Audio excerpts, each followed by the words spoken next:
তখন থেকে তাদেরকে রাজাকার বলে আখ্যায়িত করা হয়। আজ অব্দি তারা বাংলাদেশের কোনো মিডিয়া বা কোনো মানুষের কাছে ক্ষমা চায়নি, তাদের অপরাধী স্বীকার করে নাই। তাহলে আজ পর্যন্ত তারা রাজাকার হিসাবে আছে। এখন আমাদের সাথে তারা ষড়যন্ত্র করছে।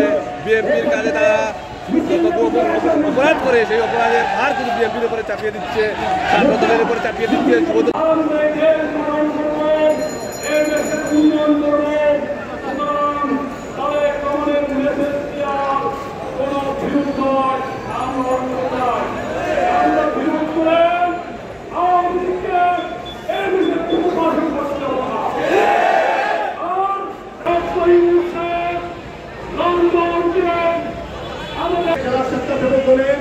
এই রাজস্থানী মাঠ নেতা কর্মীদের মিছিলে স্লোগানে তারা এখানে পূর্ণ হয়েছে।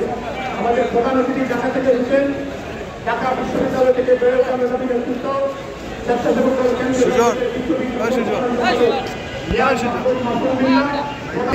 অনুরোধ করবো আজকে দেশের প্রয়োজনে দীর্ঘ 70 বছর আপনারা যেভাবে লড়াই করেছেন দেশে হাসিনা মুক্ত বাংলাদেশ আজকে এবং তারেক রহমানের নেতৃত্বে যে ষড়যন্ত্র হয়েছে সেই ষড়যন্ত্র